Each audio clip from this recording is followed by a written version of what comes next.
Yo, what's going on, guys? Mush back at it with another video. Want to give you guys a heads up on some of the free offerings available right now. A big title has got some free content available as well. Prime Gaming, free stuff with that, so definitely want to give you guys a heads up on that. And obviously, we got to do some shilling for the excellent Humble Choice that is available right now. You know your boy is going to be shilling that for the rest of the month, so we'll talk that at the end of this video. Let's try to get through everything fairly quickly. First of all, the Epic Game Store freebie, you got Circus Electric, and then also Firestone free offer. That's a free-to-play game with in-game content. Circus Electric typically goes for 20 bucks. It is available free right now. Interestingly enough, next week's free title on the Epic Game Store is going to be a mystery game, so always a little bit interesting whenever they offer mystery games. What that'll end up being, I don't know what it'll be. You know, I don't think you're ever going to get GTA 5 again, so if you're still waiting on the dream for GTA 5 free, I don't think that's going to happen. I don't think Red Dead's going to be offered for free, but hopefully it's something fairly decent, because usually when it's a mystery offering, they try to, kickstart some good offerings. I don't know if they're doing like a summer game sale event here soon. If I remember correctly, EGS does usually get the heads up before the Steam one starts, but it's still too early. I feel like it's only May. It's early May, so still got a ways away for that. I would think that it would be more of an early June type of thing, but we'll see how that all turns out. I wonder how long Epic Game Store is going to continue offering like high-level freebies, because it seems like they are pushing back from assigning big exclusivity deals as many as they used to. I just can't see, like, the return on investment being that strong. But, nevertheless, I'm sure they didn't pay an arm and a leg to get Circus Electric available for free, so it is what it is.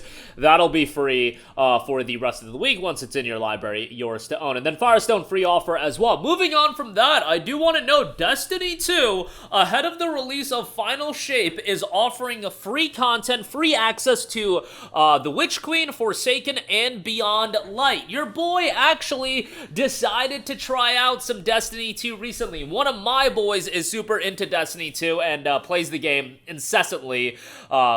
And, he constantly talks about it, constantly wants all of us to jump in. But, I've been hearing this man play Destiny 2 for the last few years. And he's been playing it far longer than that. It's just like we've been friends for only a couple of years. But he's been playing it for a long, long time. And since I've known him, it just feels like his whole emotional state is tied to how this game is doing, and the roller coaster of emotions I feel that Destiny 2 players go through has to be wild, because obviously there's a lot of highs. Like, it seems like Witch Queen was incredibly well received, and then Lightfall came out and people hated that, and then it seems like the microtransactions are another layer to the game. I don't know how to break it all down, but it seems like the people that are into Destiny 2 are really into it, but it's almost like, I don't want to say like an abusive relationship, but damn, how it's been explained to me, I feel like it's damn near like a toxic relationship, let's put it that way, that people have with Destiny 2, but,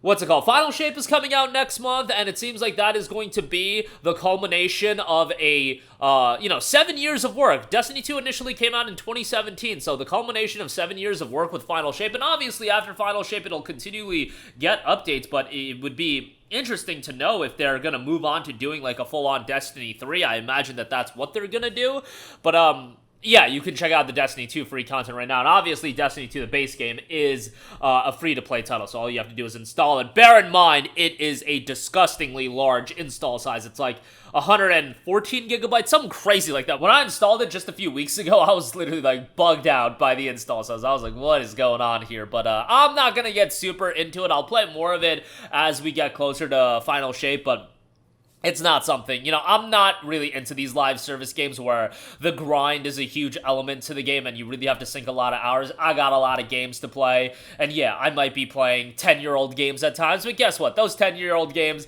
have a finish line, and after I cross that finish line, I can put them away, and, with a game like Destiny 2, there really is no finish line, at least how I perceive it. But there you go with that Destiny 2 free content. And then also, if you are an Amazon Prime subscriber, Fallout 3 Game of the Year Edition, Tomb Raider Game of the Year Edition, Lego Star Wars 3 The Clone Wars, all available, and you get GOG copies with all of them. How about that? Tomb Raider 2013, obviously strongly recommend you guys to play those games. I had no care in the world for Tomb Raider, had no care in the world for Lara Croft until, the Tomb Raider 2013 reboot. I think the game is awesome, and it's just a great game, and really excited to see what they do with the next Tomb Raider. But if you've never played Tomb Raider 2013, check it out with your Prime subscription. Fallout 3, obviously an all-time classic, and I would say with Fallout 3, it was still Bethesda at their absolute peak. I think if you go back to 2008 with Fallout 3, 2011 with Skyrim, games of that caliber, and you're getting Fallout 3 and Skyrim 3 years apart. These days, you're waiting 8 years for Starfield, and it's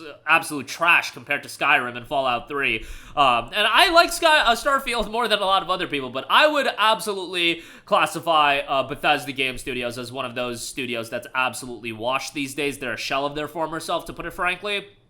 That's just my opinion. You can disagree, but why not go back and see Bethesda at their high with Fallout 3? I thought Fallout 3 was great. These days, most people do prefer New Vegas, which, if you go back to 2008 to 2010, like, Fallout New Vegas was not the game that people preferred over Fallout 3, at least from a critical standpoint. Fallout 3 is definitely in the 90s on Metacritic. Fallout New Vegas is certainly in the low 80s, around that range, but nevertheless, Fallout 3, Tomb Raider, LEGO Star Wars Clone Wars, all GOG copies. Check those out. Chivalry 2, available as well for an Epic Game Store copy, so some good stuff all around there. Lastly, gotta give a shout, gotta do some shilling.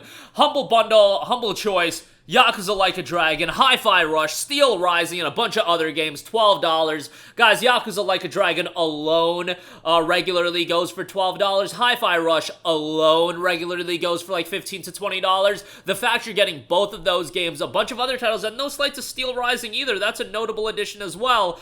This bundle is just ridiculous, and obviously, given all of the attention around Tango shutting down, I don't know if this was timed out. Like, I doubt that Humble had inside information that Tango was going to get shut down, but I feel like this bundle has had another spotlight added to it with Tango shutting down. Not for a good reason, because Tango shutting down is absolutely atrocious news, because they put out 4 back-to-back great games, and I would say Hi-Fi Rush was their best outing.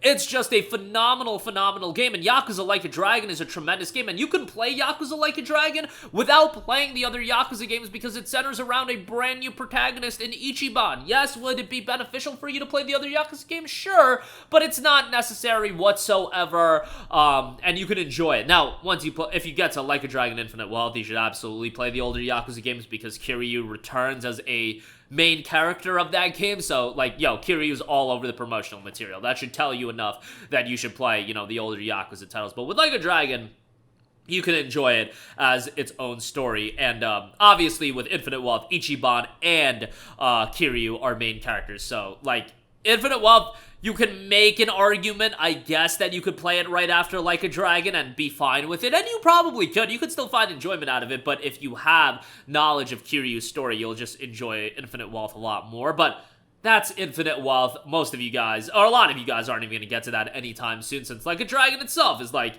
a sizable experience. But a lot of great deals across the board. Certainly check all of those out. A lot of great freebies as well. Links to everything, as always, in the description box below. That's going to do it for me. Let me know all of your thoughts in the comments section down below, and I will catch you guys in the next one. Peace out. Hey, what's going on, guys? Mush here again. Hope you enjoyed the video. As you guys might know, YouTube's notification system is sometimes a little bit wonky, even if you're subscribed to the channel. Maybe you're not abundantly aware that I uploaded a video. To remedy that situation, make sure you hit the bell notification button. This way, whenever I upload a new video, and I try to upload as consistently as possible, you will be notified directly of the upload, and you can watch it as soon as it goes live. I would really appreciate it if you guys hit that button so you can stay up to date with all of the content I'm posting. But as always, guys, thanks for watching, and I'll catch you guys in the next one. Peace out.